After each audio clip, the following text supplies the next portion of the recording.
नमस्कार। आकाशवाणी से प्रस्तुत है समाचार प्रभात।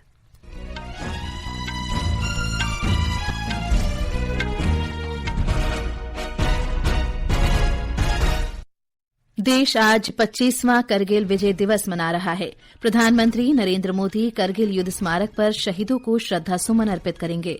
हर मौसम में लद्दाख से जोड़ने के लिए शिंकुन ला सुरंग के निर्माण कार्य का भी शुभारंभ। भारतीय जनता पार्टी ने बिहार और राजस्थान के लिए अध्यक्ष नियुक्त किए। 6 राज्यों के प्रभारियों की भी घोषणा। मुंबई में आज तेज बारिश का रेड अलर्ट। व्हाइट हाउस ने कहा, राष्ट्रपति जो बाइडेन भारत में इस वर्ष होने वाले क्वाड देशों के शिखर सम्मेलन में भाग लेंगे। पेरिस ओलंपिक का उद्घाटन आज फ्रांस में और महिला Asia cup T20 cricket semifinal में भारत और बांग्लादेश के बीच मुकाबला आज। समाचार प्रभात के साथ मैं फरहत नाज। देश भर में आज 25वां करगिल विजय दिवस मनाया जा रहा है। इस दिन भारत के कई वीर सपूतों ने जान की बाजी लगा दी थी। प्रधानमंत्री नरेंद्र मोदी ने सोशल मीडिया पोस्ट में कहा है कि प्रत्येक भारतीय के लिए ये दिवस बेहद महत्वपूर्ण है। उन्होंने कहा कि ये देश के रक्षकों को श्रद्धासुमन अर्पित करने का दिन है, एक श्रद्धांजलि। शहीदों की चिताओं पर लगेंगे हर बरस मेले, वतन पर मरने वालों का यही बाकी निशान होगा। वर्ष 1999 में पाकिस्तानी सेना के साथ हुए करगिल युद्ध में जब एक भारतीय वीर सैनिक का शव तिरंगे में लिपट कर आया तो शौर्य, बलिदान, श्रद्धा और आंसुओं के सैलाब को प्रत्यक्ष देखकर इन पंक्तियों का एहसास हुआ। आज करगिल विजय दिवस की 25वीं वर्षगांठ है। ये दिवस भारत के लोगों को गर्व महसूस कराने वाला दिन है। 26 जुलाई 1999 को भारत ने पाकिस्तान के सैनिकों को हराकर करगिल की लड़ाई जीती थी। तभी से इस दिन को करगिल विजय दिवस के रूप में मनाया जाता है। ये दिवस उन सभी वीर भारतीय सैनिकों को याद करने के लिए समर्पित है जिन्होंने इस युद्ध में अपने प्राण न्यौछावर कर दिए। 84 दिनों तक चले इस युद्ध में भारतीय सेना के 527 जवान शहीद हुए और लगभग 1400 सैनिक घायल हुए थे। भारत के इन रणबांकुरों के लिए आकाशवाणी की ओर से श्रद्धांजलि। प्रधानमंत्री नरेंद्र मोदी आज इस अवसर पर करगिल युद्ध स्मारक पर सर्वोच्च बलिदान देने वाले सैनिकों को श्रद्धांजलि अर्पित करेंगे। श्री मोदी वर्चुअल रूप से शिंकुन ला सुरंग परियोजना का पहला विस्फोट करेंगे। ये परियोजना विशेषकर खराब मौसम के दौरान लेह से बेहतर संपर्क बनाए रखने के लिए महत्वपूर्ण है। ब्यौरा हमारे संवाददाता से। इस महत्वाकांक्षी परियोजना में नीमू पदम दारचा रोड पर लगभग 15,800 फुट की ऊंचाई पर 4.1 किलोमीटर लंबी दोहरी सुरंग का निर्माण किया जाएगा। शिंकुन ला सुरंग तैयार होने पर ये दुनिया की सबसे ऊंची सुरंग बन जाएगी, जिसके माध्यम से हर मौसम में लेह से संपर्क हो पाएगा। इस बुनियादी ढांचे के विकास से सशस्त्र बलों की आवाजाही बढ़ेगी और लद्दाख में आर्थिक और सामाजिक विकास को बढ़ावा मिलेगा। द्रास से अनायत अली की रिपोर्ट के साथ समाचार कक्ष से मृगनयनी पांडे। इस बीच भारतीय जनता पार्टी अध्यक्ष और केंद्रीय स्वास्थ्य एवं परिवार कल्याण मंत्री जगत प्रकाश नड्डा ने कहा है कि करगिल युद्ध सामरिक महत्व का संघर्ष था, जिसमें हमारे सैनिकों ने गंभीर परिस्थितियों का सामना किया और पाकिस्तान के खिलाफ वीरतापूर्वक लड़ाई लड़ी। नई दिल्ली में कल एक मशाल रैली को संबोधित करते हुए श्री नड्डा ने कहा कि भारतीय सेना ने चुनौतियों के बावजूद रणनीतिक प्रतिभा के कारण जीत हासिल की और करगिल की चोटी पर तिरंगा फहराया। भारतीय वायुसेना की 29 महिला अग्निवीर पहली बार पूरी तरह से महिला ड्रिल टीम बनाने के लिए एक साथ आगे आएंगी। ये टीम करगिल विजय दिवस पर इंडिया गेट पर मार्च करेंगी। भारतीय वायुसेना ने नागरिकों को इस समारोह का हिस्सा बनने के लिए आमंत्रित किया है। संसद के दोनों सदनों में कल बजट पर चर्चा हुई। लोकसभा में कांग्रेस के चरणजीत सिंह चन्नी ने कहा कि बजट ने लोगों को निराश किया है। उन्होंने संसद भवन में डॉक्टर भीमराव आम्बेडकर की प्रतिमा को स्थानांतरित करने पर भी सवाल उठाया। श्री चन्नी ने कहा कि इस बजट में पंजाब के साथ सौतेला व्यवहार किया गया है। वहीं बजट पर पक्षपात के आरोपों का खंडन करते हुए राष्ट्रवादी कांग्रेस पार्टी के सुनील टटकरे ने कहा कि महाराष्ट्र में सबसे ज्यादा विकास राष्ट्रीय जनतांत्रिक गठबंधन शासन के दौरान हुआ। उन्होंने कहा कि सरकार के अच्छे कार्यों की विपक्षी सदस्यों द्वारा भी प्रशंसा करना सदन की परंपरा रही है, लेकिन इस बार विपक्ष सिर्फ बजट की आलोचना कर रहा है। तृणमूल कांग्रेस के सौगत राय ने कहा कि ये हाल के दिनों का सबसे विभाजनकारी बजट है। भारतीय जनता पार्टी के बैजयंत पांडा ने बजट को ऐतिहासिक बताया। विभिन्न दलों के सदस्यों ने चर्चा में हिस्सा लिया। राज्यसभा में भी कल आम बजट और जम्मू कश्मीर के बजट पर चर्चा फिर से शुरू हुई। चर्चा में भाग लेते हुए कांग्रेस के रणदीप सिंह सुरजेवाला ने किसान, गरीब और बेरोजगारी का मुद्दा उठाया। बीजू जनता दल के देवशीष सामंतरे ने आरोप लगाया कि बजट में देश की क्षेत्रीय आकांक्षाओं की अनदेखी की गई है और उड़ीसा को कुछ नहीं दिया। भाजपा सांसद मेधा कुलकर्णी ने बजट की सराहना करते हुए कहा कि वित्त मंत्री निर्मला सीतारामन ने महाराष्ट्र के लिए पर्याप्त प्रावधान किए हैं। बाद में राज्यसभा में सदस्यों ने विशेष उल्लेख के दौरान सार्वजनिक महत्व के विभिन्न मुद्दों पर चर्चा की। ये समाचार आकाशवाणी से प्रसारित किए जा रहे हैं। भारतीय जनता पार्टी ने बिहार और राजस्थान के लिए नए राज्य इकाई प्रमुखों की नियुक्ति की है। दिलीप जायसवाल बिहार राज्य इकाई के नए प्रमुख होंगे।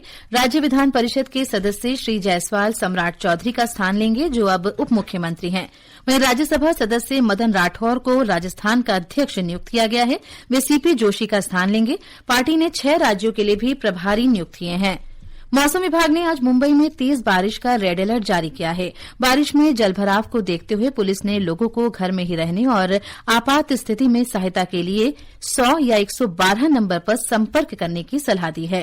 तेज वर्षा के कारण कल 11 उड़ानें रद्द कर दी गईं और 10 को मुंबई से नजदीकी हवाई अड्डों की ओर मोड़ दिया गया। महाराष्ट्र के मुख्यमंत्री एकनाथ शिंदे ने स्थिति का जायजा लिया और रायगढ़ के जिलाधिकारी को बाढ़ प्रभावित लोगों की मदद करने का निर्देश दिया। भूस्खलन के बाद रायगढ़ पुणे मार्ग पर तमहिनी घाट पर यातायात रोक दिया गया है। राष्ट्रीय आपदा मोचन बल और राज्य आपदा मोचन बल की टीमों को तैनात किया गया है। व्हाइट हाउस ने कहा है कि अमेरिका के राष्ट्रपति जो बाइडेन इस वर्ष भारत में होने वाले क्वाड देशों के वार्षिक शिखर सम्मेलन में भाग लेंगे। व्हाइट हाउस के राष्ट्रीय सुरक्षा संचार सलाहकार जॉन किर्बी ने बताया कि श्री बाइडेन राष्ट्रपति चुनाव की दौड़ में नहीं हैं, इसीलिए वे ऐसे अनेक कार्यक्रमों में भाग ले सकते हैं। भारत इस वर्ष क्वाड शिखर सम्मेलन की मेजबानी करने जा रहा है। क्वाड देशों में ऑस्ट्रेलिया, जापान, भारत और अमेरिका शामिल हैं। जो बाइडेन ने कार्यकाल के पहले 100 दिन में श्री बाइडेन ने वर्ष 2020 में क्वाड देशों का एक वर्चुअल शिखर सम्मेलन आयोजित किया था। तब से क्वाड नेता बारी बारी से हर वर्ष शिखर सम्मेलन का आयोजन कर रहे हैं। वहीं अमेरिकी राष्ट्रपति जो बाइडेन के इजराइल के प्रधानमंत्री श्री बेन्यामिन नेतन्याहू से मुलाकात के बाद उपराष्ट्रपति कमला हैरिस ने आज वाशिंगटन डीसी स्थित व्हाइट हाउस में प्रधानमंत्री नेतन्याहू से मुलाकात की। सुश्री हैरिस ने इजरायली प्रधानमंत्री से हमास के साथ जल्द ही संघर्ष विराम समझौते का आग्रह किया, ताकि गजा में आतंकवादियों द्वारा बंधक बनाए गए दर्जनों लोग घर लौट सकें। खेलों में महिला एशिया कप T20 क्रिकेट के सेमीफाइनल में आज श्रीलंका में भारत का सामना बांग्लादेश से होगा। मैच भारतीय समय के अनुसार दोपहर 2 बजे शुरू होगा। भारतीय टीम अपने ग्रुप में सभी मैच जीतकर शीर्ष पर है, जबकि बांग्लादेश ग्रुप बी में दूसरे स्थान पर है। वहीं पेरिस ओलंपिक 2024 खेलों की शुरुआत आज से होगी। ओलंपिक खेलों के उद्घाटन समारोह का आयोजन पेरिस में सीन नदी के किनारे भारतीय समय के अनुसार रात 11 बजे से होगा। एक रिपोर्ट। ये पहली बार है जब उद्घाटन समारोह किसी स्टेडियम में न होकर खुले में आयोजित होने जा रहा है। इसमें लगभग 10,500 खिलाड़ी करीब 100 नावों में सवार होकर परेड में निकलेंगे। परेड ऑस्टरलिट्स ब्रिज से शुरू होकर ट्रोकाडेरो एफिल टावर के पास एस्प्लेनेड पर समाप्त होगी, जहां ओलंपिक मशाल प्रज्वलित कर समारोह की शुरुआत की जाएगी। भारत की ओर से शरद कमल और PV सिंधु परेड में ध्वजवाहक के रूप में देश का प्रतिनिधित्व करेंगे। भारत ने कल अपने पेरिस ओलंपिक अभियान की शानदार शुरुआत की। पुरुष टीम ने रैंकिंग राउंड में तीसरा स्थान हासिल किया और महिला टीम ने चौथा स्थान हासिल करते हुए क्वार्टर फाइनल में जगह पक्की की। क्वार्टर फाइनल में भारतीय महिला टीम का मुकाबला मेजबान फ्रांस और नीदरलैंड के बीच होने वाले अंतिम 16 चरण के मैच के विजेता से होगा। वहीं दूसरी ओर भारतीय पुरुष टीम का सामना क्वार्टर फाइनल में कोलंबिया अथवा तुर्की से होगा। समाचार कक्ष से मुकेश कुमार बल।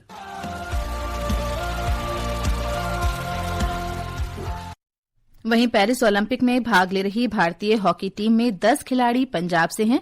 पंजाब के लोगों, विशेषकर हॉकी पसंद करने वालों को इस टीम से काफी अपेक्षाएं हैं। ब्यौरा हमारे संवाददाता से। जालंधर ने अनेक ओलंपियन पैदा किए हैं, जिन्होंने अंतर्राष्ट्रीय स्तर पर देश का नाम रोशन किया है। ऐसे ही एक ओलंपियन गुनदीप कुमार हॉकी टीम को शुभकामनाएं देते हुए कहते हैं, साढ़े 10 पंजाबी खिलाड़ी पार्टिसिपेट कर रहे हैं और मैं उम्मीद करता भी जदों भी साढ़े पंजाबी खिलाड़ी मैक्सिमम इंडियन टीम च होया ते साडी टीम ने हमेशा बेटर परफॉर्म किया। Cheers for Bharat. इसी तरह गोलकीपर रहे ओलंपियन तेजा सिंह को उम्मीद है कि पिछले ओलंपिक के कांस्य पदक को टीम इस बार स्वर्ण में अवश्य बदलेगी। मैं भारतीय टीम हॉकी ਹਾਕੀ ਟੀਮ ਨੂੰ ਬੈਸਟ ਵਿਸ਼ੇਸ ਕਵਾਂਗਾ 올림픽ਸ ਪੈਰਿਸ 올림픽ਸ ਲਈ ਆਪਣੇ ਜਿਹੜਾ ਬ੍ਰੌਂਜ਼ ਦਾ ਰੰਗ ਆ ਬਦਲਣਗੇ ਇਸ ਵਾਰ 골ਡ ਮੈਡਲ ਲੈ ਕੇ ਆਉਣਗੇ ਚੇਸ ਫॉर भारत। भारतीय खिलाड़ी हर क्षेत्र में शानदार प्रदर्शन करते हुए देशवासियों की उम्मीदों पर खरा उतरेंगे। शिशु शर्मा शांतल, आकाशवाणी समाचार, जालंधर। ये समाचार हमारी वेबसाइट newsonair.gov.in/hindi पर भी उपलब्ध हैं। और अब आज के समाचार पत्रों की सुर्खियों के साथ हैं नवीन सक्सेना। धन्यवाद फरहत। सुप्रीम कोर्ट का फैसला, राज्यों के पास है खनिजों पर कर लगाने का विधायी अधिकार। जनसत्ता ने खबर अपने पहले पन्ने पर प्रकाशित की है। वहीं हिंदुस्तान ने राष्ट्रपति हॉल का नाम गणतंत्र मंडप होने की खबर दी है। दुनिया को रोमांचित करने के लिए तैयार रोमांस का शहर, आज सीन नदी पर होगी पेरिस ओलंपिक्स की ओपनिंग सेरेमनी। 17 दिनों तक चलने वाले खेलों में 329 गोल्ड मेडल दांव पर, नवभारत टाइम्स की सुर्खी है। हिंदुस्तान लिखता है, पेरिस में फहरा दो हिंदुस्तानी परचम। बेटे ने सितारों के साथ पहनी शहीद पिता की वर्दी। बचन सिंह के करगिल युद्ध में शहीद होने के 19 वर्ष बाद बेटा हितेश उन्हीं के रेजिमेंट राजपूताना राइफल्स में अफसर बना। हिंदुस्तान ने जरा याद करो कुर्बानी शीर्षक से आज करगिल की 25वीं बरसी पर यह खबर प्रकाशित की है। दैनिक भास्कर लिखता है, जवानों के लिए लद्दाख वालों ने जुटाया था राशन। युद्ध जीतने के लिए सभी समुदायों ने भारतीय सेना को स्वैच्छिक सेवाएं दी। देश भर में हो रही बारिश पर सभी अखबारों ने अलग अलग खबरें प्रकाशित की हैं। पुणे में बारिश से त्राही त्राही, बचाव में उतरी सेना और एनडीआरएफ। दैनिक जागरण ने यह खबर सचित्र दी है। हिमाचल में बादल फटा, मनाली सोलंगनाला मार्ग बंद। पंजाब में सिर्फ 4 शहरों में बारिश, उमस से हाल बेहाल। और अंत में मुख्य समाचार एक बार फिर। देश आज 25वां करगिल विजय दिवस मना रहा है। प्रधानमंत्री नरेंद्र मोदी करगिल युद्ध स्मारक पर शहीदों को श्रद्धासुमन अर्पित करेंगे। हर मौसम में लद्दाख से जोड़ने के लिए शिंकुनला सुरंग के निर्माण कार्य का भी शुभारंभ करेंगे। भारतीय जनता पार्टी ने बिहार और राजस्थान के लिए अध्यक्ष नियुक्त किए। 6 राज्यों के प्रभारियों की भी घोषणा। मुंबई में आज तेज बारिश का रेड अलर्ट। व्हाइट हाउस ने कहा, राष्ट्रपति जो बाइडेन भारत में इस वर्ष होने वाले क्वाड देशों के शिखर सम्मेलन में भाग लेंगे। पेरिस ओलंपिक का उद्घाटन आज फ्रांस में। और महिला Asia cup T20 cricket semifinal में भारत और बांग्लादेश के बीच मुकाबला आज। इसके साथ ही समाचार प्रभात का ये अंक समाप्त हुआ। नमस्कार।